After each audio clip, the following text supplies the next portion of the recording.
All right.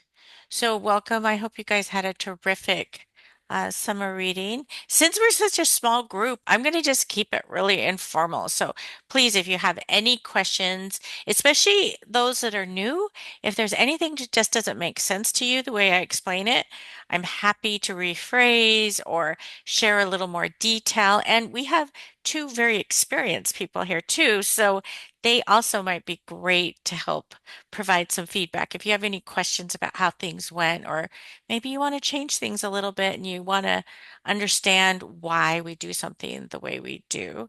So I hope you guys feel like you can jump in at any time and ask any questions. Um, what I usually do is I kind of just give an overview of what the summer stats were for this last summer. And so I'm going to start with that. All right. So some of the fun extra questions that I asked you on the survey were, things about Act One culture passes. They are a great service for your community, and it looks like 74% of you reported that you offer them. And another thing I ask is the beginning and end date because libraries all do it a little different and there's no one right way, but the average length from start to finish is about 51 days for a summer reading program. Um, and this I thought was a really great stat that only 8% of you are offering virtual events during the summer, which is a huge decline from when we were during COVID. So I'm loving that number. Although there were some virtual events, and I will share the stats from those in a bit. But Take and Make Kits, which is a a product, a service that we really started leaning into during the pandemic is still going strong. So over, almost 17,000 take and make kits were provided over the summer. So those are some pretty cool survey stats. And I don't know if I'll ask these questions every summer, but usually take and makes will stay on. Like last year, I asked if your library provided summer meals, those types of things. So it's nice to kind of get just hear what you guys are doing that's kind of different and extra during the summer because we're all working so hard to meet the needs of our community. Welcome to everybody that's just joining us. We're just getting started, so we're glad you're here. So here's the bulk, this is the meat of our numbers during the summer is how many people participated. And this particular set of numbers are the people who tracked their reading. So either you handed them a reading log and you counted them as participating, or they entered some minutes read on their reading log or online. So we had over 120,000 people across Arizona participating. And so I've also broken it down by age group. Of course, the kids ages 6 to 11 is our largest, but the adult category is growing. And so that's another great market you can continue to focus on is those adults really appreciate participating as well. So this is a comparison from 2023 to 2024.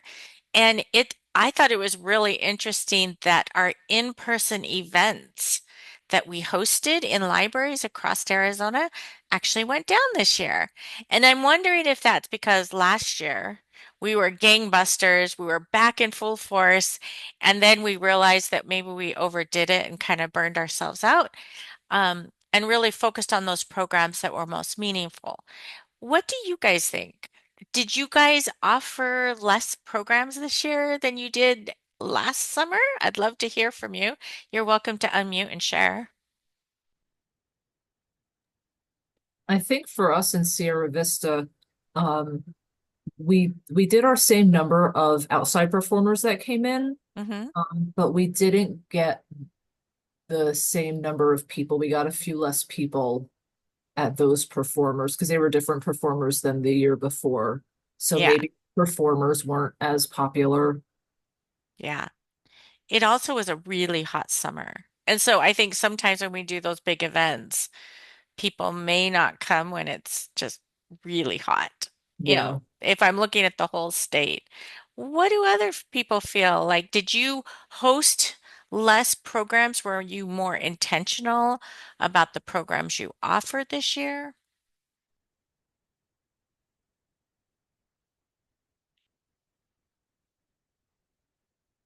All right.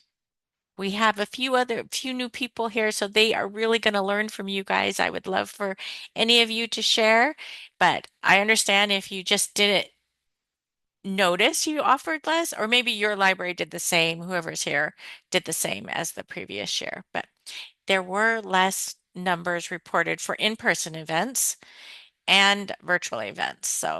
But our total minutes read and the number of participants both went up, which is fabulous.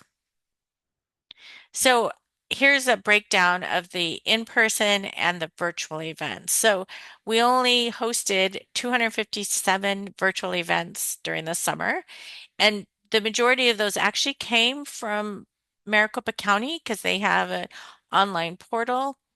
And also, some of those numbers include like the pre-recorded things that may be posted and shared. And they weren't live events, but they were virtually offered. So those are some of the breakdown of event numbers.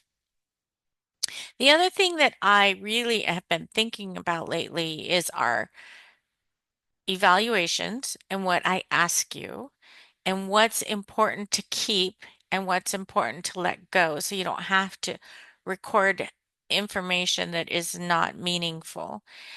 So if you have any questions on the survey that you're just thinking, why does she ask me this?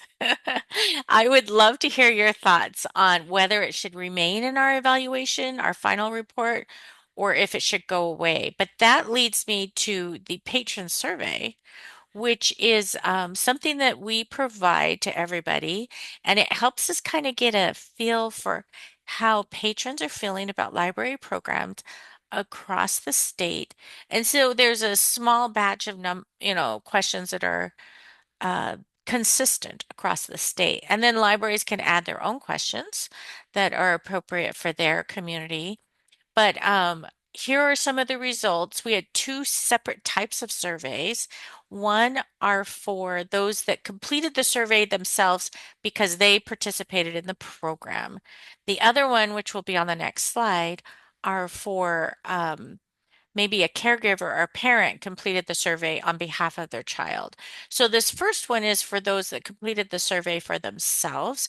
There were over 4,000 surveys returned.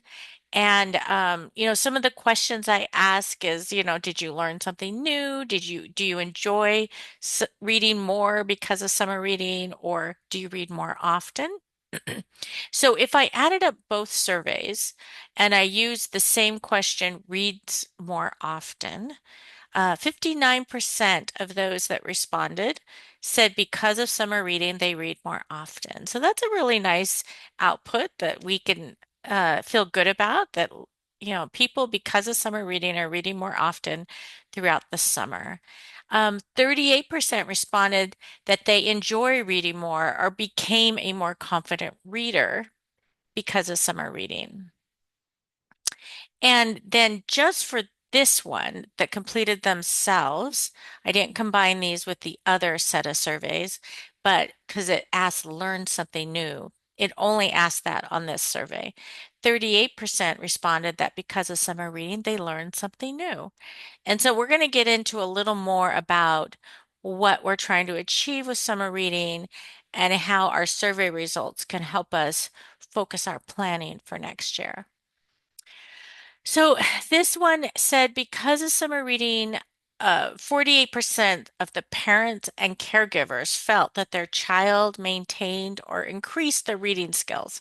And so that is definitely why libraries offer summer reading. We want to make sure kids are not losing those skills that they've learned during the year and that they maintain or increase their reading skills so they aren't behind when they start school the next year. And then also on this one, particularly for the parent and caregiver survey, 45% felt that their child became a more confident reader. So we also have some anecdotal responses from patrons that just support that finding. So here's some of the patron feedback that you guys shared with me. And so it's really nice for me to read what libraries feel about your summer reading program. I mean, library patrons feel about your summer reading program. And this includes, kids, families, and adults even. So, one person said that working full time has made it difficult to keep up with reading, and having the experience gamified helps them, focus on it and meet their goals, even, and they really enjoy it. And they probably wouldn't do it if they didn't have the game of summer reading challenge to keep them motivated. And so you can kind of read what some of the other patrons have shared. Did any of you guys have some feedback that was it's particularly heartwarming that really help you feel like, oh, that was worth it? All that work and effort was really worth it?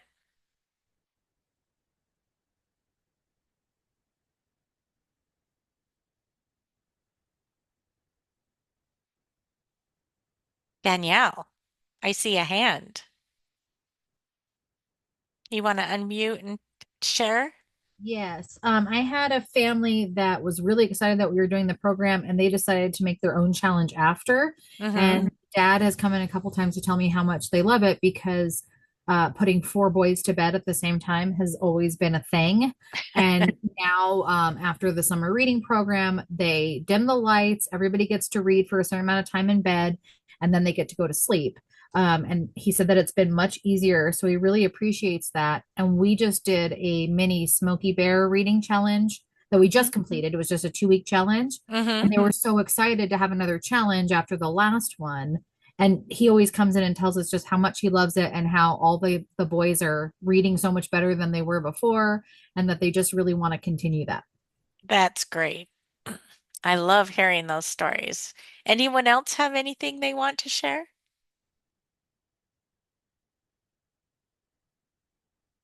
All right. Well, one of the things I asked you this year that was kind of a surprise question, I didn't prep you guys to answer this question, was why you do it. Why do you put so much energy and enthusiasm and passion into your summer reading programs? Because we know that it takes a lot of work. So here are some of the responses. Library staff love to get kids reading, families reading, and get them excited about using the library. Other libraries really were, their why was they really wanted to expose people to the arts, science, culture, literature, and join in the fun. Um, the love of libraries, instilling in people the love of libraries. A lot of people answered like that. Um, Overcoming the loss of literacy skills, but also, to foster growth, connection, and well-being within the community and to find things they're interested in and to give them opportunities to engage and meet with others in a welcoming environment.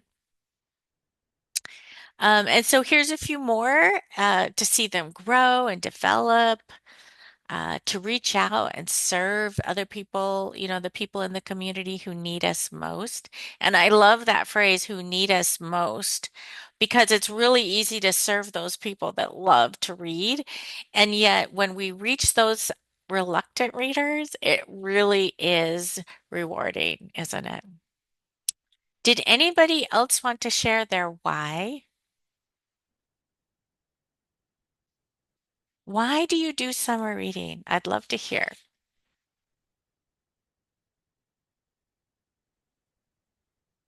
I think it's really important because when we define our purpose and we really know what we want our summers to accomplish, we can set goals for how we plan. And sometimes we want to do all the things, right? Like there's so many ways to do summer reading, but yet we don't have the capacity or the time. And yet, if we set goals and we really look at them and say, okay, if I do this program, will it help me achieve my why we're doing it. So overall, I just want to summarize that the responses reveal a strong commitment to fostering a love of reading and creating a sense of community. Many respondents emphasize the importance of engaging children and families in reading activities to prevent the summer slide in literacy skills. Librarians dream of creating lasting memories for families, making the library a central hub for community activities, and introducing more people to the library resources and services. There was also a focus on providing free and accessible programs, especially in rural or underserved communities, and to ensure that all children have positive and enriching experiences during the summer. So I think you guys, what you do is amazing, and I'm so glad you are tied into your community so you know exactly what they need. And even if you don't know exactly what they need, you are re providing lots of resources so that people can pick and choose what they need. So the other question I asked is, how does summer create a sense of community and belonging? And so libraries are a place that many of us have fond memories from our own childhood. And so as we think back to using the library either at school or in a public setting, we often want to recreate that for others. So here are some responses that you guys gave. There's a strong focus on providing free and accessible programs, um, partnering with local organizations to maximize your reach and capacity. Let's see what else. So I don't just have to read the different bullet points that you guys can read yourself. But I think allowing them to connect, share experiences, and build friendships is really a strong theme from your answers on this one. So, how do we make an impact on our community? Uh, we bring what, here are some of your responses. We bring what they need or want to the community in a central location, helping parents realize the importance of reading and creating family educational programs so the children are having fun while they're still learning. So, as you begin planning for next year, I just really want to challenge you to think about these questions as you plan all the fun things and make sure that, all of your activities and programs are meeting one of your whys, meeting the need of your community, creating an impact, or helping to build a sense of belonging in your community. So, a recent National Gallup poll on youth summer showed that 67% of higher income students participated in structured summer programs, while only 38% of their lower income peers could afford or access similar opportunities.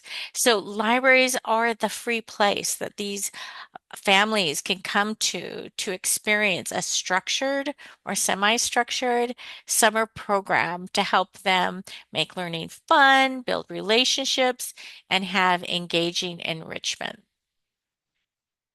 You got to keep them engaged all summer long, right?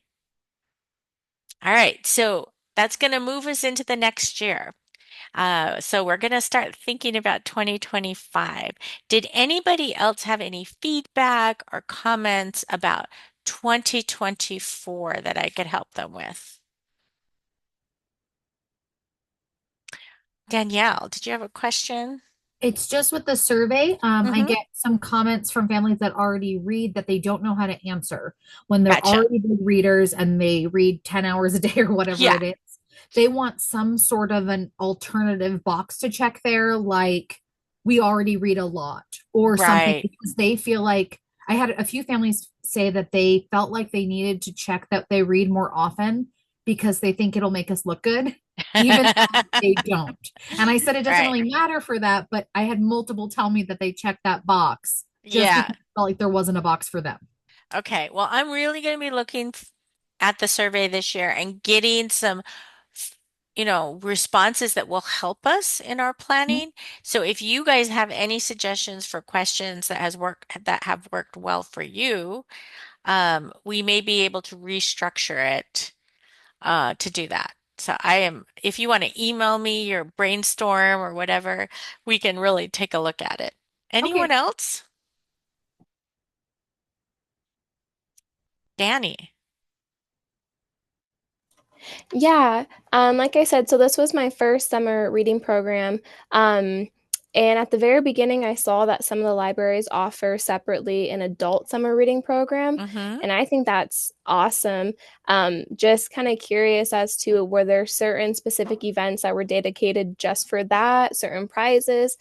For those of you guys that did it, how did you guys work that out? Yeah. Who wants to share about their adult summer reading program? Erica. Sorry, my phone was ringing at the same time. I was trying to make sure you guys didn't have to hear my phone ringing.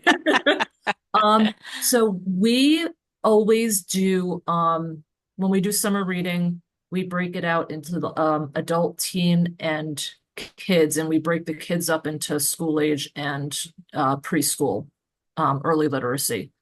For the adults, we do try to bring in at least one or two outside performers that are specific to the adult crowd.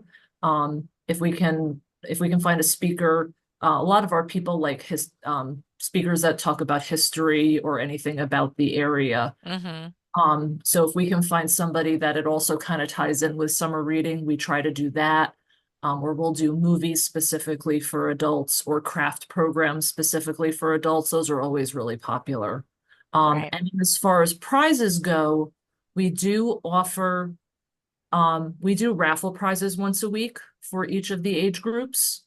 So, we used Beanstack this year, and anybody that logged any minutes at all during the week, no matter how old they were, they got entered into the raffle automatically.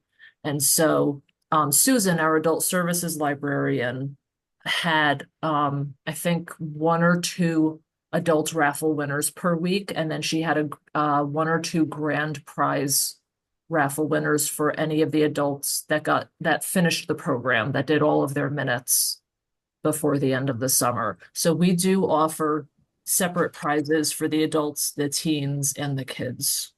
Okay, so you guys did weekly raffles. Did you think that your engagement increased by doing weekly raffles throughout the summer? Like the people were more eager to participate since it was weekly and not at the end of summer?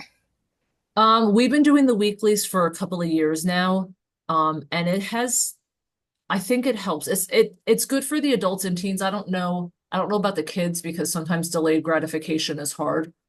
Um, our people here are pretty self-motivated as far as reading.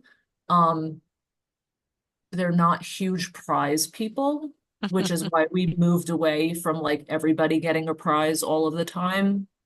And it was just too expensive. Yeah. Um, Right. it's Yeah. people. Yeah. And For that is something I'm hearing is that people are running out of prizes when they do offer yeah. prizes.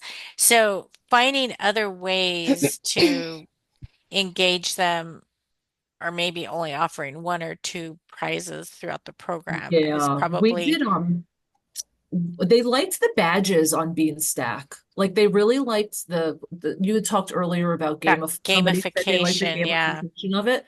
Our people, they told me, or some of our storytime families and our regular families told me the kids really liked seeing that badge pop up like on mom's phone or on their tablet when they reached a milestone. So I think that Beanstack kind of incorporated a quote unquote prize along the way.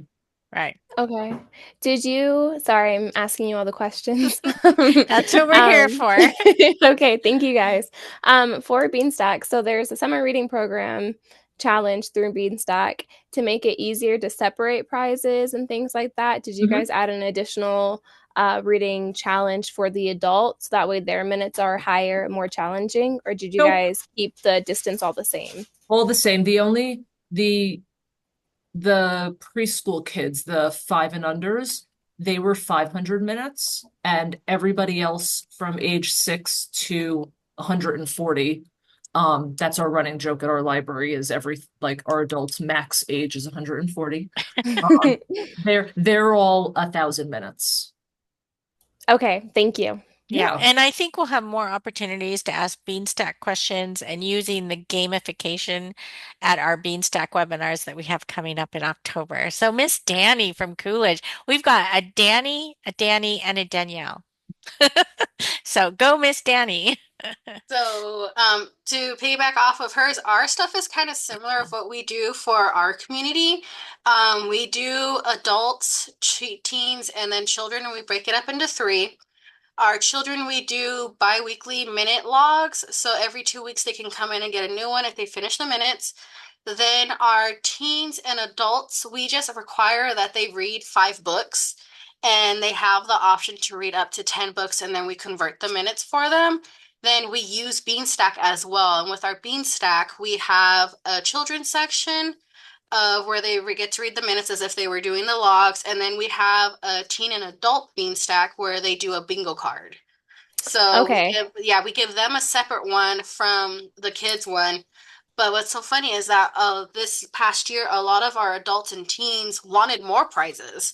We normally give them like a little bit of stuff because in the past they've told us they're not really interested in it. But this year our feedback was we want prizes too.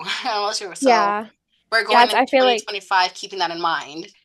That right. is Sorry, I didn't really mean to cut you off. interesting because at National Book Festival, there's an activity that the kids do where they get their map stamped, and the goal is to visit every single state and have a stamp. We saw more adults and emerging adults, like those young adults, participating in that game than we've ever seen before. It's like a playful attitude that I think um, people of all ages are like, you know what? We're gonna have fun too. So And that could that's be, exactly what we're seeing here is that they're like, we like to have fun as well, and we want to have just as much fun as the kids are having. So we're like, oh, okay, so let's go ahead and adjust this. And they're like, they've given us suggestions of what they want as prizes. And yeah, we're like, Danny. oh, okay. Yeah, Danny from Winslow, you may want to really talk to the adults that are participating and say, hey, Yeah. what would you like? So, So so we do all together and then we get, donations and miscellaneous gifts and stuff like that. And we just put it all through Beanstack and it was, a certain amount of minutes you can put in for a certain prize and things like that. The funny thing about Winslow is one of our largest demographics is young adults. I cannot find them anywhere. They do not go to anything so ever. you're So talking like the 13 to 17-year-olds or more like the no. 18 to 24s? I'm talking like 18 till maybe 32. It's Gotcha. our largest demographic, and we cannot get them to go to anything. So Ah, that's that's probably a interesting. separate, webinar, but Yeah, for sure. yes. Yeah, that's really interesting. All right. Thank you so much for everyone who shared. I appreciate you giving everyone ideas and suggestions. Did anyone else have any questions about 2024 before we start focusing on 2025? This wasn't a question, but just a little thing to add. We, for Smokey the Bear, we added in a reading program for our differently abled adults. We Mm-hmm. only had a couple participate, but they were really excited to see it. Some didn't participate this time, but they did talk about it. So that's just something else to think about that was really easy with Beanstack. We did a mirrored program to our kids program, but we called it Young at Heart Edition, and Mm-hmm. they had to get a code to get into it. So then that way the general population of adults couldn't sign up for it because we didn't want all of them getting the kids prizes. Wow. Um, but we've gotten a good response in our community with including them. And that is a great outreach idea for maybe schools that Mhm. help those that are Yes. differently abled or Yes, we talked to the local homes. school Yeah, here and group also the ARC. homes. Mm-hmm. Mhm.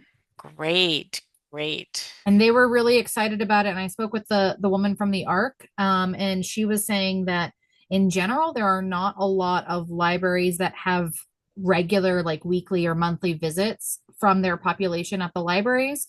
And she wanted more of that. So she was excited to see that we were offering it and was hoping other libraries could do similar programming. Well done. Awesome. And I see a few of the others do that. So that's Yes. great. Thank you. Thank you. All right. So now the fun stuff. Planning for next year. So all of the art in this slideshow is from next year. So I'm really excited about the artwork. And it's Color Our World is the theme. So it's going to have a strong art emphasis. But for those that haven't done this before, the state library provides you guys some basic summer reading supplies from CSLP, and Collaborative Summer Library Program is an organization that we're a member of, and it provides the manuals, uh, the posters, it creates a programming manual, it and then uses the art to do the posters, the reading logs, bookmarks, all the stuff.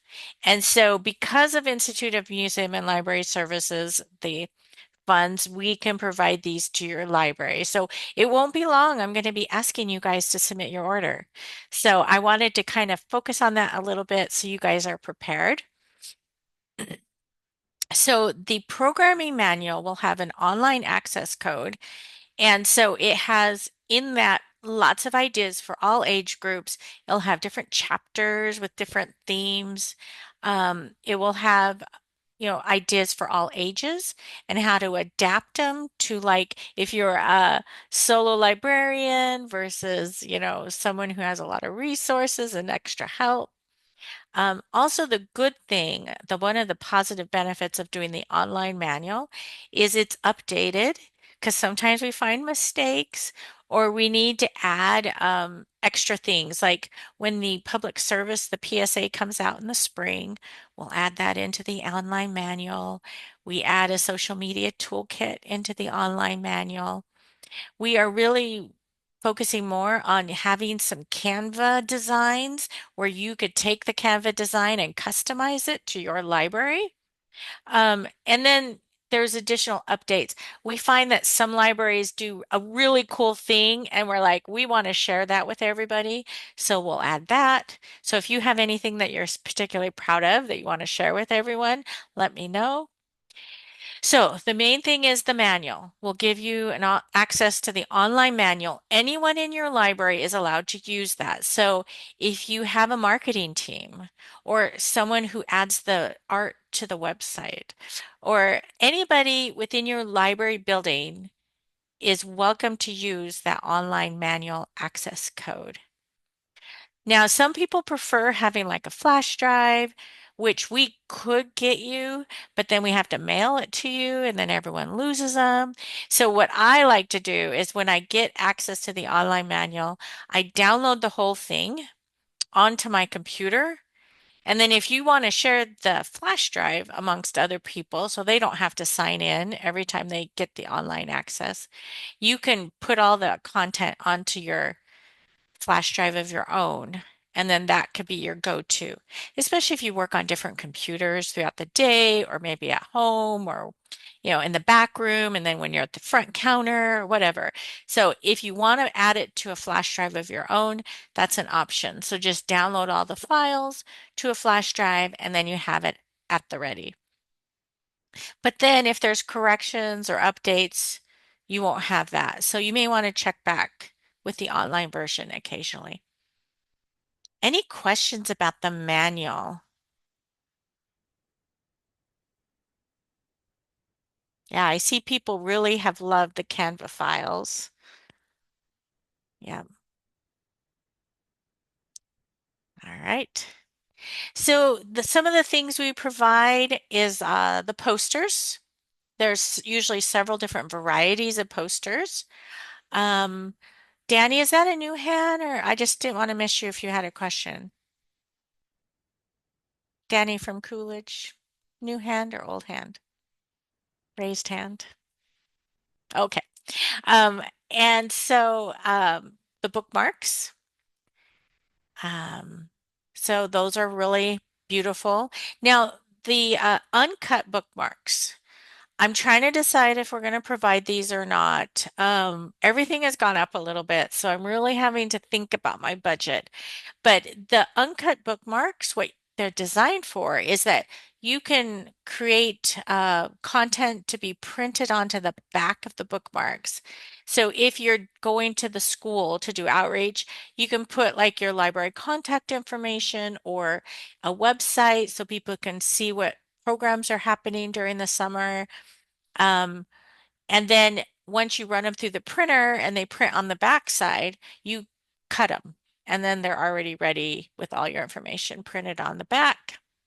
We won't be providing the magnetic bookmarks or the color your own bookmarks, but they were on the same page, so I just screenshotted the whole page of the catalog. What do you guys think of the artwork? Any thoughts? Do you think this will go over well this year? The color our world theme. I see some loves and some hearts. Art is fun. Yeah, it's going to be a really fun programming year. Yeah. All right. So, and then in addition, we have the reading trackers, which I often call them reading logs, and completion certificates. And we usually provide you or give you the option to order one of the banners. And we do the small banner, which is huge. It's nothing too small. So typically we provide the 60-inch by 24-inch banner. Now you're welcome to make another order for your library at any time. And you can order any materials out of their online store. Um, but we just provide you some of the basic things that you need to run your program. So, yes, Gwen says art has been going over really well at the Auction community, so it'll be perfect for them. So, one of the things I'm not super excited about is this year's rubber stamp, which is something we've always given you the option to purchase. It has a paintbrush and a hand on it. I'm not super excited about the design. If you guys want to give me a thumbs up or down, whether you like it or not, I would love to hear your thoughts. Who uses the rubber stamp to stamp reading logs or do something else with it? Natalie likes it, Amy not so much. So they are $3.99 a piece. And so last year we had 147 ordered. That's over, what did I calculate? That's over $400 for a stamp. So if it's not something that you're going to use, don't order it. And so I know it's typically been ordered in the past. They make really cute stamps on Amazon that you can order that are the self-inking stamps that are really fun. Um, but if you, instead of ordering the stamp, maybe order an extra pack of a reading log. So it doesn't say color our world. Nope, it's just the hand and the paint brush. That's why I'm not like super excited about it. So if you don't like the design, you don't need to order it. And maybe you just find one on Amazon that you like better. Um, but something I am really excited about are the reading logs. So new this year is this toddler activity record, which has early literacy activities. And so the back is blank and the front has the art palette. Do you see it there in the middle of the page? And so it's really fun. I mean, to get kids, younger kids, engaged in summer reading, I think a lot of parents will like that. The only thing is, the log already says that if you complete all of them, you'll win a prize. So the log says that. So if you aren't offering a prize for completing a reading log, you may not want to order that. But if that works with your program and you're flexible, you can offer a prize for completing that activity record, then it might be really fun to offer. The other thing you could do is you could buy a pack. They come in packs of 25, and then you could do color copies of it and white out the part that you don't like. That's probably not right, is it? Anyway, you could adapt it if you needed to, put a sticker over it. But if you're willing to give a prize for completing the 10 activities on the palette, then it would be perfect for you. The other log that is challenging is the activity record that has the green background and the little circles. It says 15-minute increments. Some libraries don't measure their reading in 15-minute increments. So, and then the back has specific challenges that people can do to earn additional points. So if your system is not flexible enough to follow what the activity record promises, then you may not want to order that. My favorite one is the one with the pink circles. I love the time reading record at the top right or the top left corner because those circles can mean anything to your library. They could mean a book read, and there's 50 circles. So if they read 50 books during the summer, that might count as completed. It can mean you read at least some time during the day. So if they read 50 consecutive days, and before we saw our average reading program was 51 days. If they read 50 days throughout the summer, that means they've completed. You could stamp that, or the kid could color it in, or the parent could initial every day that they did some reading. Or the circle could mean 20 minutes a day, because many libraries really promote reading 20 minutes a day because that's been proven to establish a habit of reading if everyone reads 20 minutes a day. So that is probably my favorite. So I would love to hear what your favorite is and what reading logs have worked well for you in the past.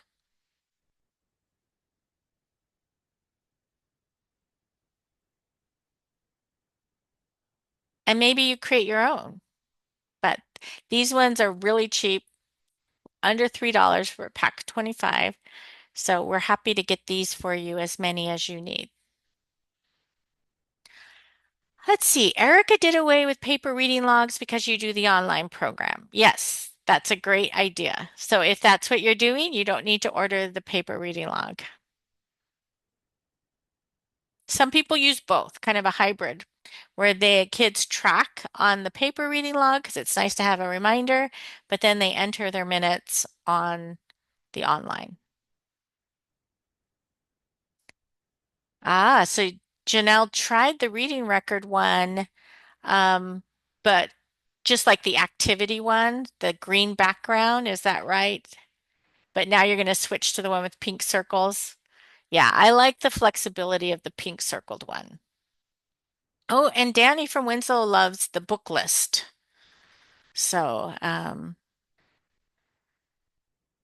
see how much they've grown and how what they read already. That's a great idea.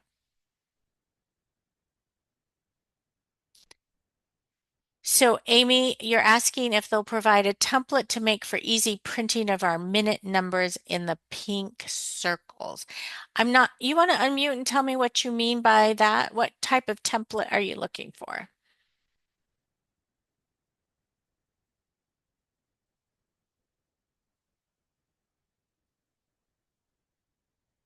Maybe, oh, okay.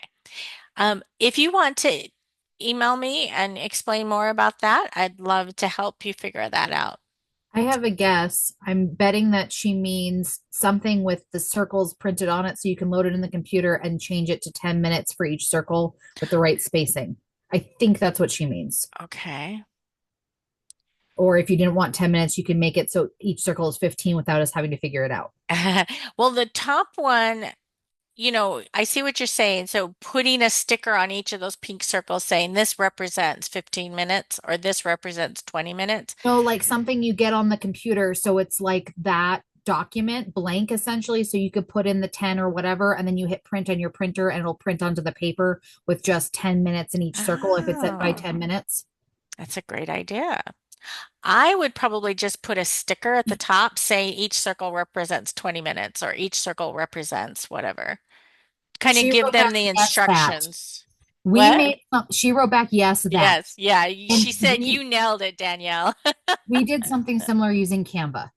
Yeah, We I don't have it don't exactly, think but they have the template, but I will be happy to ask if we can do something like that.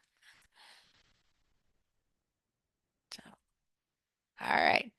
Well, and that brings us up to something else that I wanted to share with you about customization.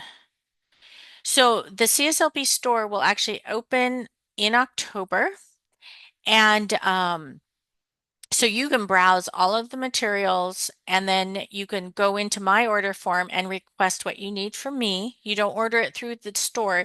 I'll have a separate form that you order and then I submit one order and they mail it out to all of you guys. So, but did you know, separate from what I provide, if you have something you want customized, they will work with you to see if it's possible. They'll create an estimate for you to decide if it's worthwhile. So maybe you guys want to get t-shirts with your library on the back or something, staff on the back or your library name, or if you want to do a special document like a completion certificate that's just from you.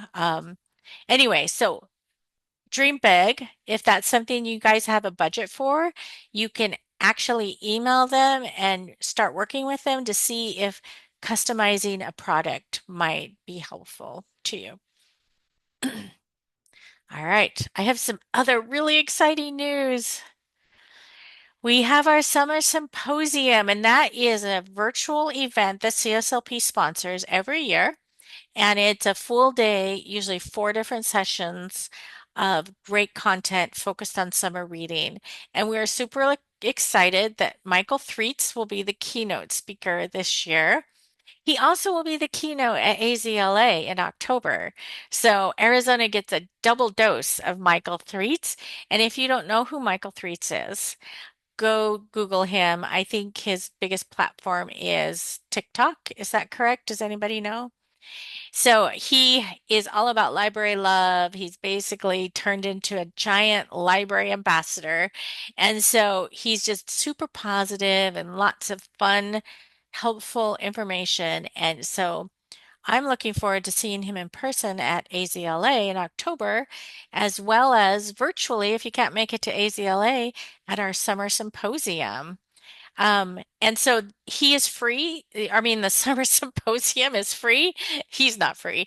Summer symposium is free.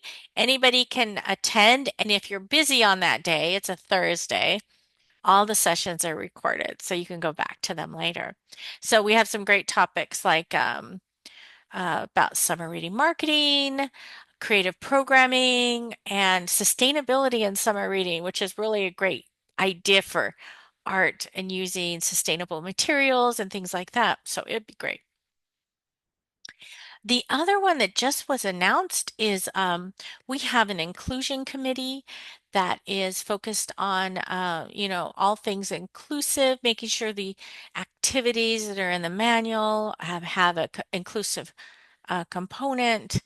But they are hosting a webinar also kind of in conjunction with the symposium. They do one every year called Artful Connections. Um, Visions for Inclusive, Inspiring Communities. So that should be a really great webinar as well. And just like the other, it'll be recorded and shared out later. Any questions about either of those webinars?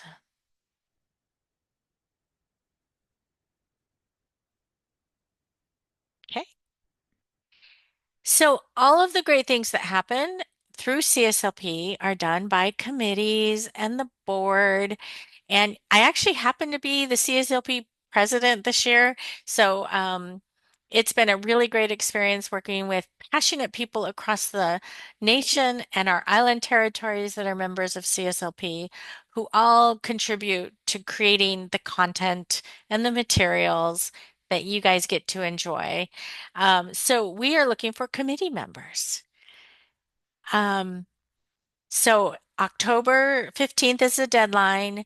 There are lots of different committees like helping pick out the theme and slogan, There's an artwork committee that helps support reviewing the artwork and, tweaking it and making sure it's appropriate and colorful and meaningful and not offensive and, like all those things with art. There are manual committees that help with creating the manual. There's the inclusive committee. There's just lots of different committees that you can get involved. All of them are usually very small amount of time, up to an hour a month, sometimes a little more depending on the time of year, but typically less than an hour a month. And so if you want to scan that QR code, it'll take you to the page and share more about that. But I just want to say thank you, thank you, thank you for an amazing summer. And now I will open it up to the floor. I'm going to go ahead and stop recording, and then we can answer any questions.